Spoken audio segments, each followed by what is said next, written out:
Thank you for joining us this morning on ITV, and I am Philip Omo-Gyukpong. Well, we're looking at what greeted the atmosphere this morning, even starting from last night, where it was said that the labor unions, looking at the NLC, the TUC, are embarking on strike today. And, well, we're going to be seeing the level of compliance from the members and their affiliate unions, in all of this strike. But let's quickly note that the National Industrial Court President, Benedict Anyip, has already given a subsisting order, an interim injunction restraining labor unions from embarking on strike. And if they do that, as they have said that they will be shunning that order to embark on strike, what could it amount to? Well, we have in the studio with me a seasoned legal practitioner, a human rights activist, and he is the senior pastor of Faith Pillars Gospel Center, and the person of Dr. Patrick Awo-Osage. Thanks for coming, Dr. Patrick. Good morning, Philip, and thank you for having me. Well, let's look at what the follow-up, the brutalization of the NLC president in Imo State, November 1, and what greeted the development in that direction. And today, they are embarking on a nationwide strike action, in spite of the fact that there is an interim order, an injunction, restraining them. What do you see this is tantamount towards? Thank you very much. The orders are not forever.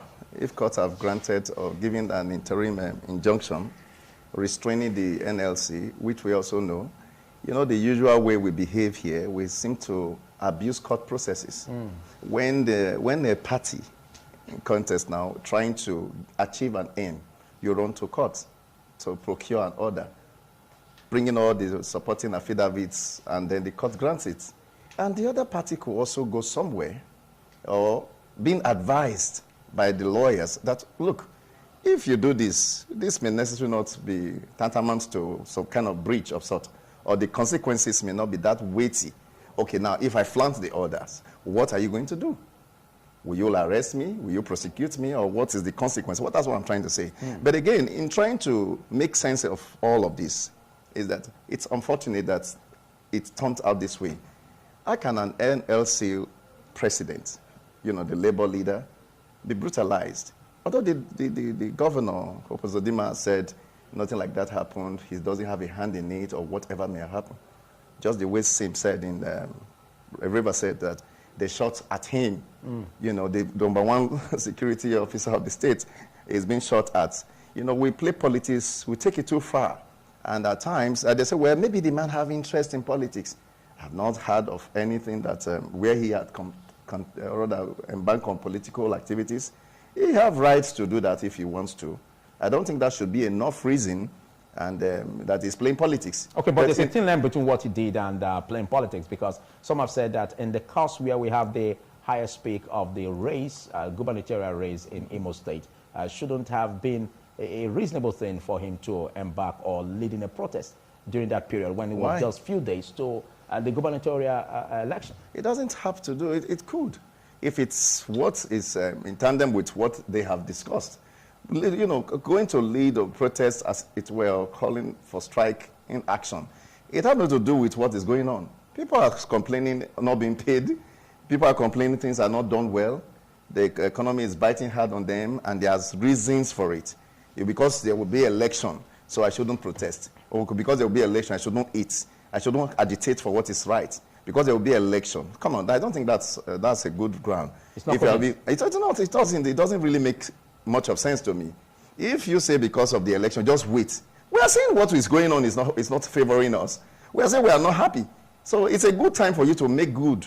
I know the usual style of our folks here, when you want to contest election or seeking re-election, you start putting trucks on the road, you start trying to make the people happy, you start eating corn on the road, you start helping them in their farm, going to their villages.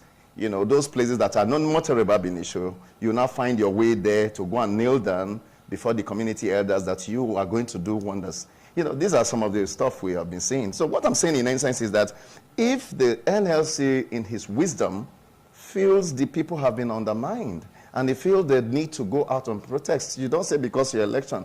How about war? Okay, but situations. But that is coming up because of what transpired. Because some will say that the gbas that occurred is as a result of him, going to Imo State. Though he's a typical son of the soil, yes, and that doesn't take him away from the equation of being in the state, of course, as a son of the soil. Yeah. But for him to come out at that level where the governor of the state has been said, is seeking for a re-election. And hitting the ground running with a strike action, hitting the ground running with a protest could be tantamount to political colorations. Like I what disagree. The governor said that he was meddling into politics of the state. I disagree because he is not the only candidate. That you have been governor does not mean it's not your birthright. So other parties, other persons that are aspiring to be governor, they are also going to be, maybe mobilization and all of that will be. So why is it centered around the governor? Is it your right? Is it your birthright? That's the question we should be asking ourselves. How about others that are seeking election, that want to be governor too? You became governor one day. Someone was there before. So for you to sit up and say, well, it's doing it because of me, that means you are planning to do something to the election.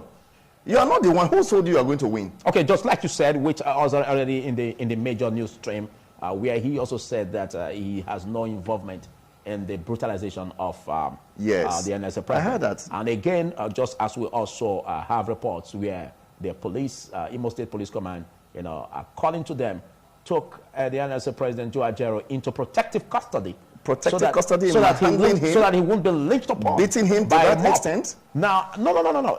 According to them, but we they don't have any involvement. Who gave him the beating of his life, sir? Suspects are that they could be hoodlums. Hoodlums. The investigation here is how do we bring them to book? Who will investigate the police? This is basically why this action is on. I'm asking you now. We have the action that they said. They brought out some demands. And one of the demands, actually, to my mind, has been met. Because they also said that the Commissioner of Police, Mohammed Badi, should be removed from Imo State, which the Inspector General of Police did. Even though the Inspector General of Police said that he's not saying him guilty in the allegations leveled against him, but just for peace to reign, and being that just few days to election so that it won't disturb the electoral process. Elections can be cancelled. Now, look at the impression being generated here. If there is a warning, if there are demands, peddled by the labor union over the brutalization of the NLC president, shouldn't there be a committee set up by the government to look into this? Why wait till it gets to the day of embarking on the strike before they come up on board? And why always hurrying to get to the National Industrial Court to give a restraining order? That's what I just said. Do you see that as being fair? That's what I said. I said it's abuse of court processes and it's abuse of, all there is that is making sense to every sane person. If we look at it critically, you'll just ask the valid question, why wait till this time? Because you feel the immunity thing gets into their heads most of the time. When you are a governor or a president, vice president, deputy governor, you feel, you're larger than life, you could do and undo. Because or it could be enormous work on their tables. I can't come on for you. That's leave enormous work. Everybody, how do they work? Are they doing it all by themselves? The government work in synergy. You have the ministries, you have all the commissioners, you have everybody working for you. So you are not talking about enormous work. Work is just by directing people and instructing them. So your work is not that daunting. It's not as if maybe you're going somewhere, you're running around. That's not it. Although that we hide under that guides. But my thoughts is this. If you, as a person, you are sincere to yourself, a man had complained or something had happened, what was your attitude towards that? There's a way you show concern. Because I remember, you don't have to wait until things are falling apart before you start running around and say, oh, he's doing it because of me. You should look into it critically. Labor leaders or whoever, they can protest. Protesting is agitating for a better society. We must get things done properly. Yes, you are governor. We are not comfortable. And that's why we have provisos to impeach a governor.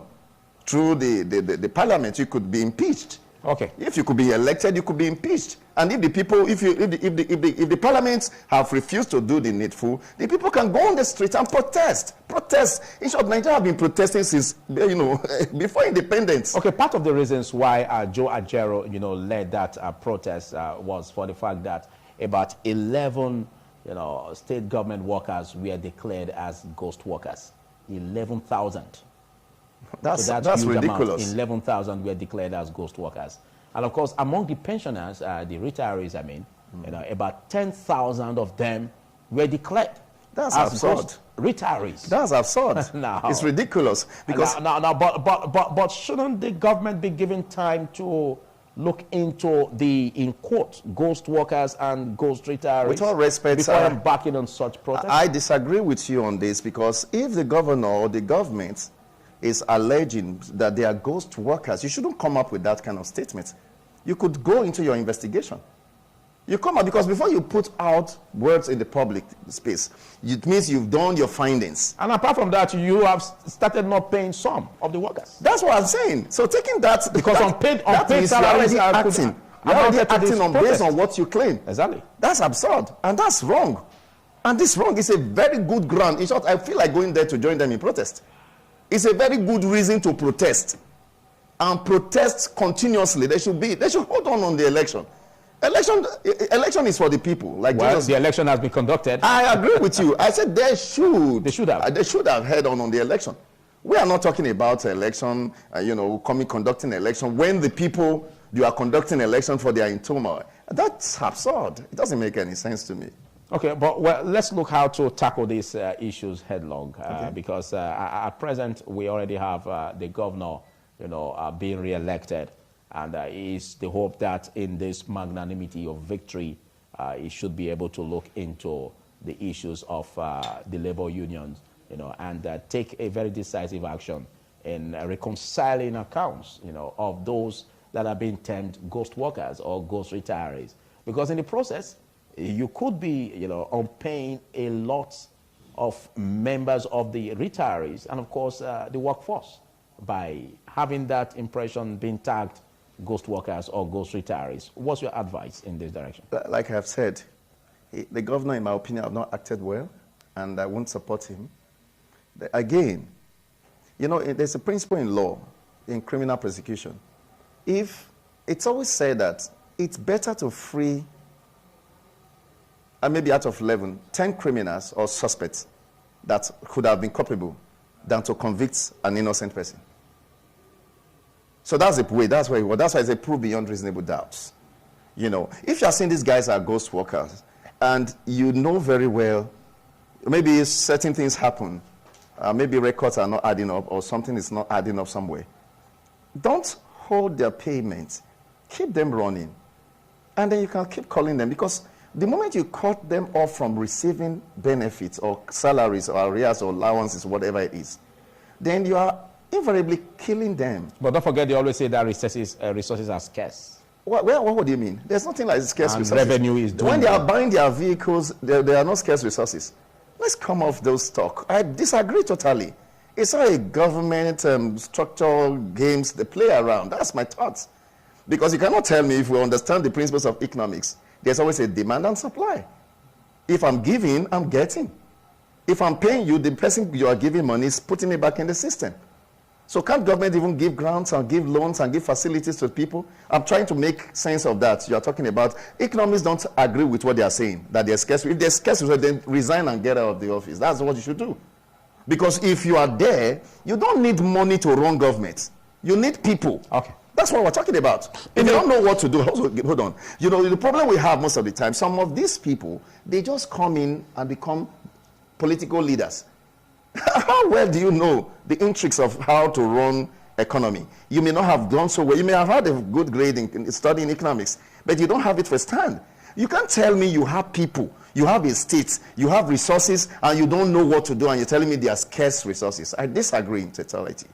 Okay, we're looking at the NLC TUC strike with the challenges in the effort of tackling the challenges. I've been discussing with a seasoned legal practitioner, Dr. Patrick Awo Osagie.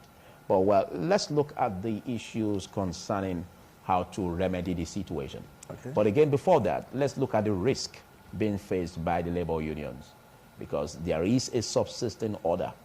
And Benedict Anyip, the president of the National Industrial Court, did say there is a subsisting order and they risk contempt of court. what do you see as the punishment or contempt of court, the negative toll that it may have on the unions? It's to show cause why you should not be. You see, when you say there's the risk, they're not going to push them to prison. When there's contempt, you go to court and tell court why you should not go to prison. And if he's able to tell the court, there may be some other aspects or some other evidence or things that would show to court that court is not aware. Because it may be an ex parte motion. When it's an ex parte motion, it's a one-sided application. You didn't call me, you don't put me on notice. So the court grants you, based on the supplied evidence, affidavit here and there, supporting and all. You put them together and the court just, litigate and grants the order because there's a trouble. But if I'm able to evidence, okay, I had a situation over a property issue and I said no. I had an appeal matter at the appeal court and they said, well, no, we can't. They went to file an order of contempt. I went to court to defend the contempt and the court found me not culpable in that sense. It doesn't make any sense. So what I'm saying, they still have their legal team. Law is for all of us. It's not for one person. If the governor and his government have said this is it and they have gone to file an ex parte application before the National Industrial Court or whatever, and you feel these people are in contempt, you will not take them from those streets and take them to prison. You will still arrest them, so to speak, bring them before the court. And then we also have words to tell the court. Okay. It will not be, the onus will not be on the judge at that instance, or the president as the case may be, to decide what should be accepted because they have evidence to what they are saying. Okay, I understand that the interim order or interim injunction, yes, from the name it implies, interim. It's going to be forever. For just a short time. Absolutely. Of like 14 days. Yes. Before that order can be vacated. Absolutely. So what stops the union from waiting for that 14 days? Because the 14 days, you see, we are playing politics. You see, when we are playing, you should understand the way system work. The people that have rushed to court to approach the court for that injunction, they have something in mind. Obviously. So they want to quickly actualize within the space of 14 days to perpetrate certain acts that would be inimical to the people. So those guys will say, no, we have to get on. It will look like you're in breach. You're flaunting the orders of court. But, court, you may not know some other things that we know. We were not privileged to bring that before you. And that's why we are doing this. I say, we come to court. Yes, we come to court. Arrest us. We go to court. And we tell the court, this is what happened. So on that note, the court will still resist with them.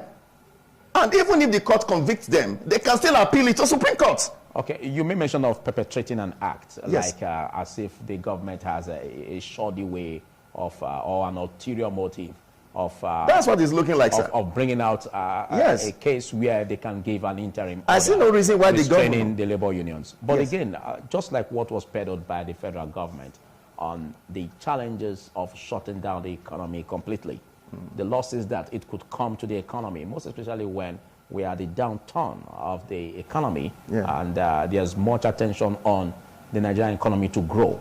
And you could see the negative toll that nationwide strike could have on it. I'm trying to peddle good reasons why probably the president, Benedict Anyip, why he gave that subsisting order. Like I did say. The economy having a challenge.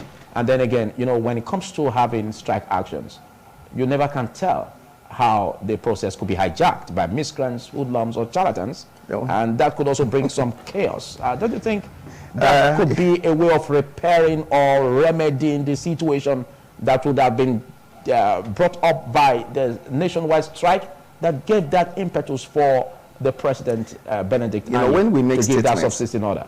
At times I get so disgusted over certain statements that hoodlums will hijack it. What do you mean hoodlums? Hoodlums. It's a nationwide strike, don't forget. I agree with you. When you say hoodlum, then what have we been doing with the structure of police? Where's intelligence? Don't you know those are protesting and those that are trying to perpetrate acts? Where's intelligence? Why do we have DSS? Why do we have all these structure of government investigating bodies? Why do we have them? Do we need to put them under pressure? That's not being putting them under pressure. There's an issue. If the government has failed in their responsibility to discuss with labor, labor is the only hope of the people. They have failed to call them to a round table and have a proper conversation. Then they are not go. That's the last resort. No labor leader will jump up and say, I want to go on strike. When you say labor is the only hope, what about the judiciary that when I mean the hope, the last hope of the common man? You are saying common man. We are not talking of common man now. We are talking of workers now. Oh, okay. We are talking of in terms of their union. For workers in that context. We are saying, I don't even believe it's God as the last hope of the common man. I beg you pardon. I don't agree with that. But again, I don't want to. What I'm trying to say is this. Labor will not jump on the streets, want to protest. No. They have written letters. They say, okay, we'll talk to you. Or you don't attend to them. That's when they now say, okay, we have to go out. As a last resort. As a last resort. So if they have exhausted all means of negotiating with you and you did not, you paid a deaf ear to them, and now they want to go, you now rush to cut, come off it. That doesn't work. Things don't work that way. Must the union get its demands? Why? If they could negotiate, they could meet themselves halfway. I remember Oshomole and compromise. Yes, compromise. Olusegun Obasanjo, President Oshomole, they met themselves during Okukwe, then talking around for the president. They came halfway and they said, okay, we kind of have this. You can't come up. Okay, we meet halfway. That's negotiation. I think that's the way to go, not to look down on them. I'm the governor, I'm the president, I own you. That's not possible. Things don't work that way. Okay, but what should be seen in the aspect of the labor unions to kind of take shape into understanding the challenges faced by the economy? And being that we have a very challenging time where subsidy has been removed from fuel, and then time is needed for the federal government, time is needed for the federal government to work on these subsidies. But well, we're going to be taking a short break, and after which we extend the frontiers of this discussion. I still have the custodian of the law with me in the person of Patrick Abo Saige. But we will be firing on all cylinders after this break. Do stay.